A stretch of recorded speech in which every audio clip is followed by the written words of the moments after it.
Hey everyone, this is my review of Batman: A Death in the Family.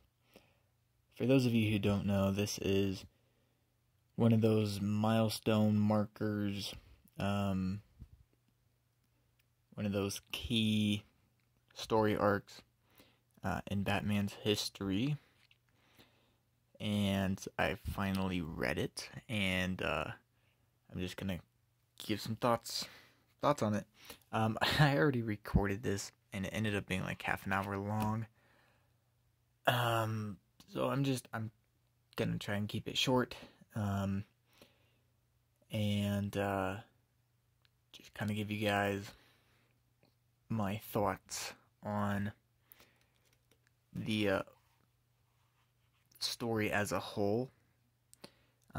So to begin with, this is about the death of Jason Todd, as seen here on the cover, and it's written by Jim Starlin, drawn by Jim Aparo, and inks by Mike DiCarlo. And then another noticeable name is the editor was Denny O'Neil. And I'll start with showing this at the back. Here's the covers to the 4 different issues that comprised this story arc.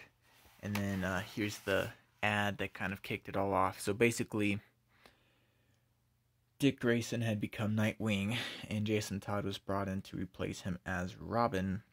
But fans didn't like him that much. Denny O'Neil didn't like him that much, and so they came up with an idea to kill Jason Todd, basically. But Denny O'Neil thought it would be interesting to kind of have a social experiment and have the fans decide. So this ad was distributed throughout the DC Comics line, and basically, if you wanted Jason Todd to live, you called that number, or if you wanted Jason Todd to die, you called that number. And oh gosh, the final tally was something like, yeah, here we go, 10,614 calls in all, and the final total was 5,271 for and 5,343 against. So Jason Todd died. And this is the story arc that made it happen. So, of course, I have known about this story arc for a long time, but I don't know, it was very different than what I thought it would be. And I guess I thought it would be like so I saw Under the Red Hood, the movie, and I thought it would be closer to the depiction of that. Of course, Jason Todd comes back as Red Hood in the Under the Red Hood storyline, which I still need to read. So I think the movie was based on that versus this. And in the movie, it was like Joker and Ra's al Ghul had made some kind of a deal, but Ra's al Ghul didn't really realize that the Joker meant to kill Jason Todd, and I don't think the movie ever explained why they were where they were, and it seemed like it was somewhere in the Alps or something, like very snowy in the mountains.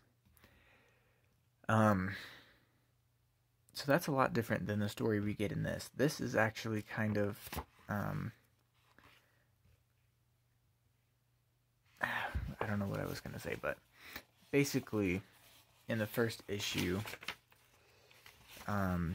Jason Todd is shown to be very impulsive, and kind of, it seems like he has a death wish almost, and Batman tries to have these talks with him, and is like, hey, I understand you still have a lot of anger over your parents' death, and maybe it's my fault that you never got to work through that because I made you Robin too soon. So let's just take him. I want you to take a break from Robin to work through, the death of your parents. Um, but of course, Jason doesn't want any part of that, and he gets angry and just walks away. And I don't know. I've never been a fan of Jason Todd, as he's been in the current Batman run a lot more, of course, with Joker War, and so I've kind of have come to like him more in that. But he always seemed just very whiny and bratty to me. I do like the art though. This is the kind of Batman art that I grew up with, and to me, this is like the quintessential Batman costume, like the dark blue and gray. There's, as I'll point out, there's some things about the art that I'm not a fan of. Like sometimes Jim Aparo will show the pupils through the white in the mask, and that always looks weird. I don't like how he has Batman sitting like this. It's like that's not how Batman crosses his legs. Come on now. But I mean, then you get other, that looks like Bruce Wayne, and that definitely looks like Commissioner Gordon. Probably my biggest problem with this series is how Joker is drawn. His chin is like a foot long, and it like droops all the way down to his neck. It's just very, very annoying. But besides that, it's the art is really cool and definitely very, very 80s.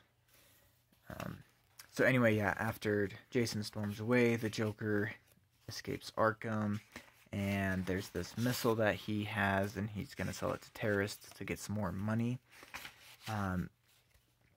And so after Jason storms off, he goes back to the apartment where he grew up in, and there's this woman there who used to be his neighbor, and she kept some of the stuff from Jason's parents after they died. So I think his mom died of some kind of like disease, and his dad was murdered by the mob for like a gambling debt. But anyway, when Jason's going through all of this stuff, he realizes that the woman he thought was his mom wasn't his birth mom, because he finds his birth certificate, and the woman's name starts with an S, and his who he thought his mom's name was started with an M. So this sends him on this long hunt to find who his true birth mom is, basically. And he uses the Bat computer and comes up with a list of 3 women that could possibly be it.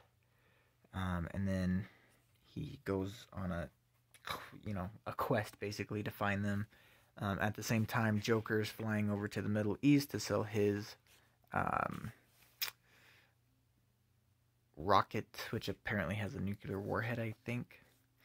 I really liked this Batmobile design. It looks kind of like the 60s, like the Adam West Batmobile, except that it doesn't have the siren, but it still has like the airplane cockpit windows and the streamlined muscle car look. So I thought that looked pretty cool. And again, this is even like down to the utility belt. This is completely the Batman that I grew up with. So Batman finds out that the Joker is planning to sell this missile, and he has to decide whether to go after Jason or after the Joker. And he's like, well, I have to go after the Joker because that's the bigger threat. I just hope that this decision is the right one.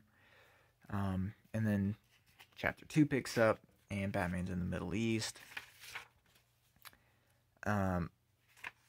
He finds the plane that the Joker took, and lo and behold, while he's on the hunt for Joker. It just so happens that the first woman on Robin's list also happens to be in the same city. I think it's Beirut. Yeah. Which, of course, that's where that explosion was this year. But anyway. By a coincidence that can only happen in comic books, Batman and Bruce and Jason Todd reconnect while they're both on their quests, and they team up again. And so they decide to look for the Joker first, and then try to find Jason's mom. They even have these cool bat hang gliders, which I think are pretty awesome. So here's Joker trying to sell his missile to this terrorist group, basically. And it's interesting that, like, back in the 80s, it was okay to, like, depict Iranians and people, basically Muslims as terrorists. I can't imagine this ever passing in today's comic book industry, but sure could in the 80s. So Batman and Robin, of course, intervene, and the missile ends up blowing up on the launch pad, but apparently the nuclear warhead wasn't armed, so no harm, no foul. And again, there was a lot of, like, coincidences in this book, and I mean, it was very much obvious, like, they were just telling the story just so they could get to the end where Jason dies, but the first woman isn't his mom, and so the quest continues. This is where chapter 3 picked up, and I was like, dang, this is a lot. But basically, it's just a recap of the last 2 issues.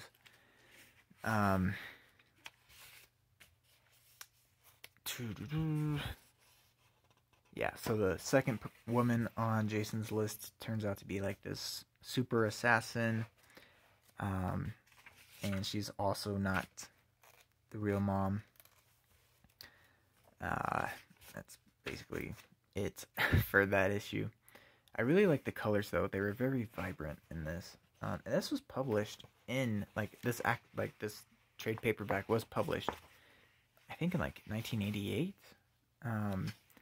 And the actual, issues weren't printed too far before that, maybe like 87 or something. So it's pretty cool seeing, like, an older collected edition, basically. So they continue their search. They come to, I think it's like Ethiopia, and it's a refugee camp. And this was weird. The colors on these people were like a greenish color. I don't know if that's, like, trying to show sickness, or if, like, the brown just didn't print right. I don't know. It's kind of weird. Anyway, Joker is in this weird makeup disguise, and I mean, you can just see how exaggerated that chin is.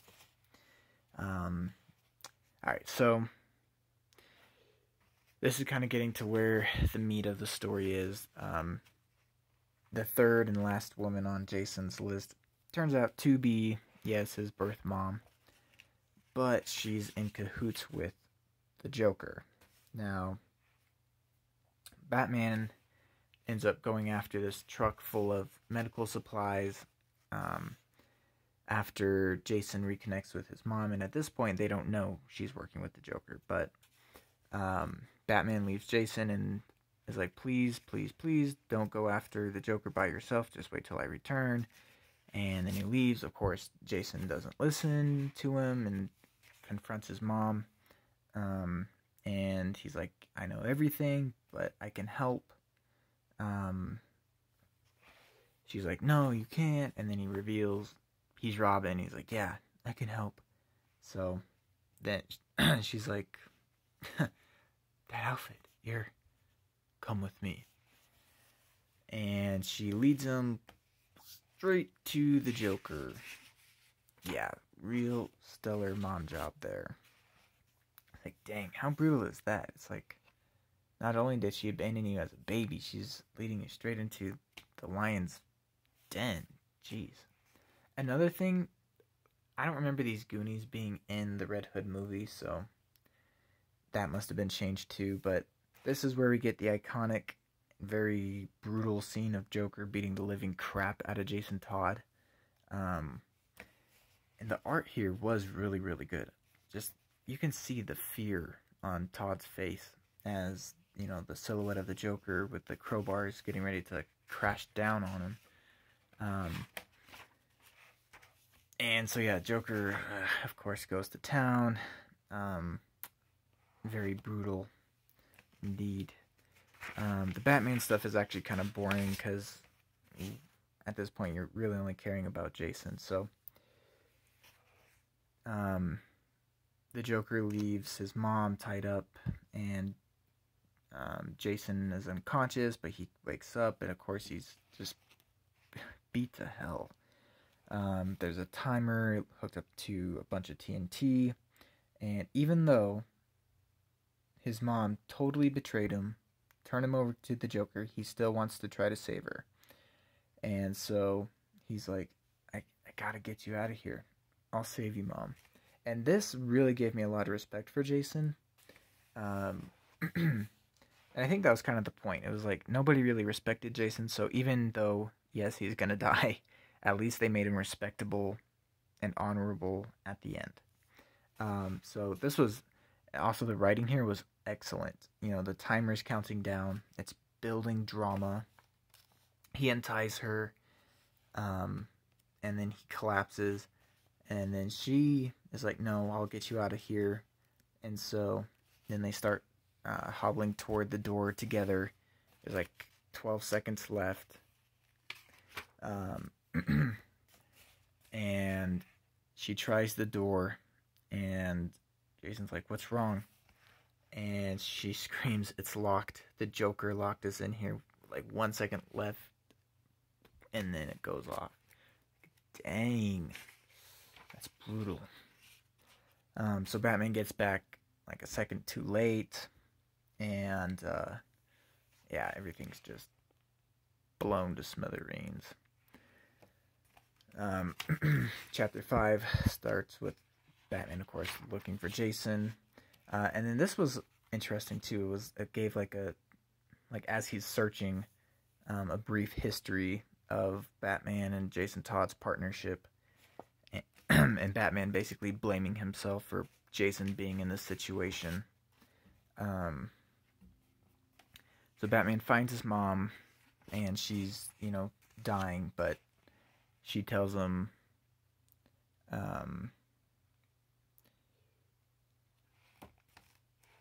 that Jason tried to rescue me. We almost made it, so close. And, he's much better than I deserve. And she said, he threw himself in front of me. He took the main brunt of the blast. And then she dies. And then Batman continues his look for Jason, and he finds him, and this, just a brutal scene. And of course, this is the very famous scene of Batman holding Jason's limp body, and so that was definitely the climax of this series. There was some interesting stuff at the end because they still needed to wrap up Joker's plan. This was just a brief funeral scene. There wasn't much, but I think they just wanted to get to the end of this story arc, basically. I don't even think I'll get into the rest of it. I would definitely recommend it, but you really only need to read chapter, 4 and on. The rest of it is just build up to it. So anyway, in terms of this trade paperback, I would give it, because of how slow it was, I'd say a 3 out of 5. Still, of course, a very classic book, and one that every Batman fan should read, but it's a lot less exciting than I was expecting it to be. The art was really cool, but still very slow. There was a lot of like weird coincidences. Um, but even just for like the scene where Batman is looking for Jason, and Jason saving his mom and being a freaking hero, it totally made the read worth it. And then the stuff at the end that I didn't show was also kind of interesting as well. So definitely check it out, and let me know if you've read this, what you thought of it. And I think that's pretty much all I have to say. Is, you know, it's it made me respect Jason more as a hero, and you know, of course, this then paved the way for Tim Drake to become Robin, which he's um, a lot of people's most favorite Robin. So that's kind of cool as well. Anyway, thanks for watching. Hope you enjoyed. Subscribe. Make sure you're still subscribed. Ring the bell for notifications. And thanks for watching. See you in the next video.